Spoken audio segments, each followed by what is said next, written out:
là là là là là là là là là là là là. Salut, salut les frères.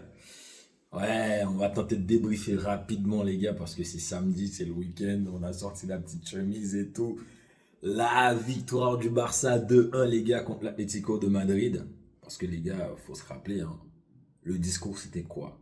Le pire Real de Madrid de l'histoire est à un point du meilleur Barça de l'histoire, les gars. C'était ça l'histoire. C'était ça le truc. C'était ça le discours. Parce que, en fait, vous savez, il y a des fans, ils ont tendance à dire des choses pour se rassurer, pour se mettre à hauteur de l'événement, pour essayer de se dire que c'est pas grave.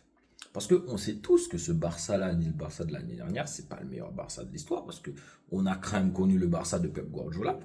Je suis désolé s'il y en a beaucoup de ceux qui racontent leur vie sur Twitter sont nés en 2010, parce qu'on le sait, il y en a beaucoup qui ont 16 ans aujourd'hui. Il y en a beaucoup aujourd'hui qui ont 18 ans. Donc forcément, si tu as 18 ans en 2026, faut se dire la vérité, c'est que tu n'as pas connu le Barça de Pep Guardiola en 2010. Parce que c'est que tu es né en 2008.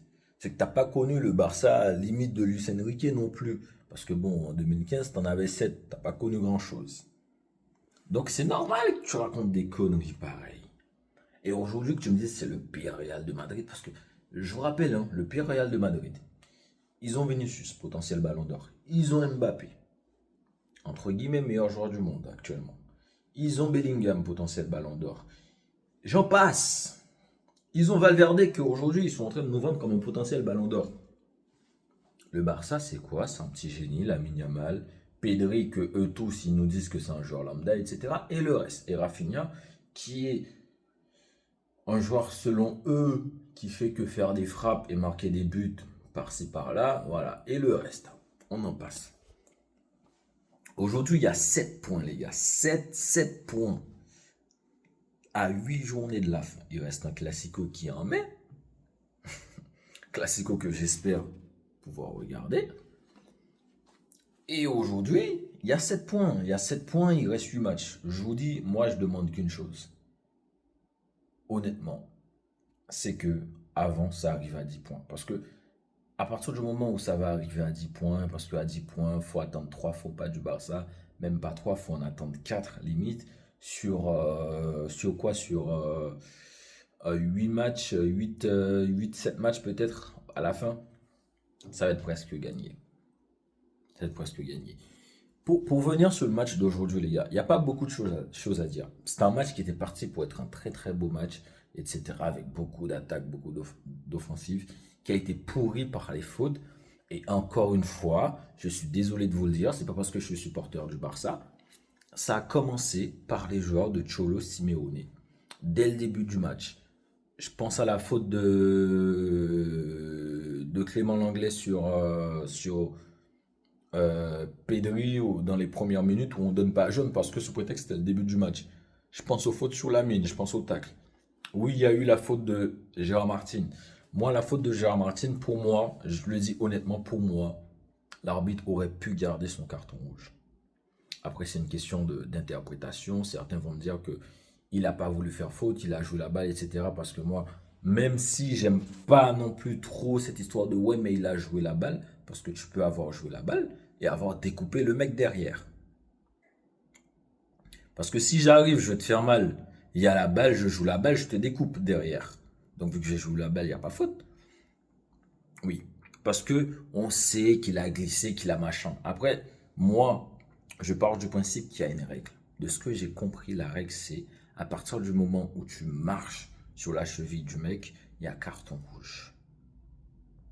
Peut-être que je me trompe. Si je me trompe, vous allez me le dire dans les commentaires. Ensuite, ça c'est pour parler de la tournure du match, parce qu'il y a eu le carton rouge sur la faute de Baena. Je crois que c'est Baena qui prend le carton rouge avec sa faute sur Lamine Yamal. À se demander pourquoi il jouait dans cette position-là. Lamine, les gars, parlons de Lamine.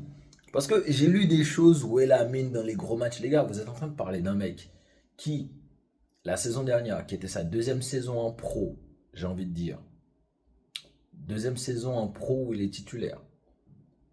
Parce que la première saison en pro, il n'était pas du tout titulaire. C'était la deuxième saison en pro.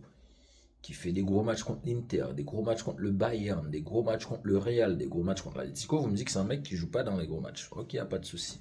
Parce que vous regardez les stats, vous avez tous 16 ans sur Twitter. Le match qui nous a pondu aujourd'hui, parce que je vous rappelle, hein, l'année dernière, c'est à cette période-là qui commençait à nous pondre des choses dont on se disait, mais d'où il vient ce gamin? Il n'y a pas eu de but, il n'y a pas eu de passe décisive. Parce que Firmine, au bout d'un moment, Firmine, des fois, Firmine, quand il veut, c'est un arnaqueur, c'est un voleur. Quand il veut, c'est un mec, c'est un prince, mais quand il veut, dans une autre vie, c'est un arnaqueur, c'est un voleur. Et aujourd'hui, il était dans son autre vie, Firmine Lopez. C'est pour ça qu'il a mangé la passe décisive de Lamine Yamal. Parce que cette passe-là, après ce petit pont-là, il y a Ferran aussi, hein. Ferran. Sur les passes de Lamine. Daniel Mo, il a fait un très très beau match.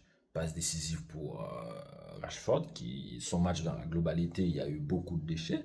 Mais il nous met le but qu'il faut pour l'égalisation. Il a fait un beau match, Olmo. Il aurait pu avoir 2 passes décisives parce qu'il a mis une passe à Ferran Torres. Ferran Torres, tu croises ta frappe, il y a but. Hein. On peut me dire que Mousso, il a fait un gros parade, etc. Mais Ferran, tu me la croises, il y a but. Hein. Il y a but, hein, mon ami. Il y a but tous les jours. C'est pas grave, ça arrive, on accepte, on prend. On est là pour accepter. On tourne en run. Il a fallu que Joao Cancelo nous sorte. Triple feinte. Moi, j'appelle ça c'est un triple sec, c'est du whisky. Cancelo, vous voyez quand vous arrivez au bar et que le serveur vous dit, vous voulez un whisky, monsieur? Single malt? Double? Non, un triple. Tu dis non. Tu dis non, un triple, s'il vous plaît. C'est ce que Cancelo il nous a sorti. Un triple. Non, les crochets. Les feintes et la frappe. En fait, il y a eu but de Lewandowski. Moi, je suis content juste pour une chose. Pour un petit joie personnel. Parce que j'ai dit à des amis pendant le match, Lewandowski va nous donner les 3 points. J'ai dit, Lewandowski va nous donner les 3 points, ce fou. Donc c'est pour ça. Mais sinon, les gars, ça doit être un but de Cancelo. Mousso laisse rentrer là-bas. Laisse-lui marquer son but à Joao. Vous savez, les gars, je vais vous dire une chose. Baldé, Alejandro Baldé, là, t'es gentil, t'es mignon. Mais installe Duolingo. Apprends l'anglais pour aller jouer en MLS. Apprends l'arabe pour aller en Arabie Saoudite. Parce que là, non, il n'y a rien pour toi. Si tu ne fais pas d'efforts, si tu ne progresses pas, il n'y a rien. Il va falloir trouver autre chose. Parce qu'il y a des mecs qui sont capables. Je suis désolé. Aujourd'hui, ce match-là, avec Baldé, je ne le gagne pas. Ce match-là, avec Baldé, je ne le gagne pas. Parce qu'il faut avoir de l'audace pour nous proposer ce que Cancelo nous a proposé. Je suis désolé. Parce que on va me parler de l'aspect défensif de Cancelo. Est-ce que tu peux parler de l'aspect défensif de qui que ce soit dans cette équipe-là du Barça, dans comment joue Flick avec son piège hors jeu? Non, tu ne peux pas. Il faut parler offensif, quoi qu'il arrive. Donc, donnez-moi de l'aspect offensif, donnez-moi Joao Cancelo. Et moi, Cancelo, je vous dis Cancelo, ce qu'il va faire à l'Atlético mercredi là. Mercredi, les gars. Non, je rigole, je prends mon petit accent africain parce que je suis même pas né en Afrique. C'est drôle, mais ce qu'il va nous faire, Joao Cancelo, parce que moi, c'est ce que j'attends. Aujourd'hui, le match du Barça, il n'était pas un match, on va dire, où on a poussé, parce qu'on a vu le Barça pousser l'Atlético au retour, là, où on a gagné 3-0. Aujourd'hui, c'était tranquille. On a pris un but à la con sur notre piège en jeu, etc. Il n'y a pas de souci, mais aujourd'hui, c'était tranquille. Mais mercredi, je ne veux pas forcément aller gagner 3 buts d'écart. Je vais gagner 2 buts d'écart chez nous et on va chez eux. On va finir le boulot et on va aller en demi-finale, les gars. Sinon, les gars, je vous dis bon week-end, profitez bien. Et on se retrouve mercredi, les gars, pour un débrief. Peut-être qu'il y aura un débrief mardi également, mais mercredi, c'est sûr, les gars. Débrief. Ciao, ciao, les gars.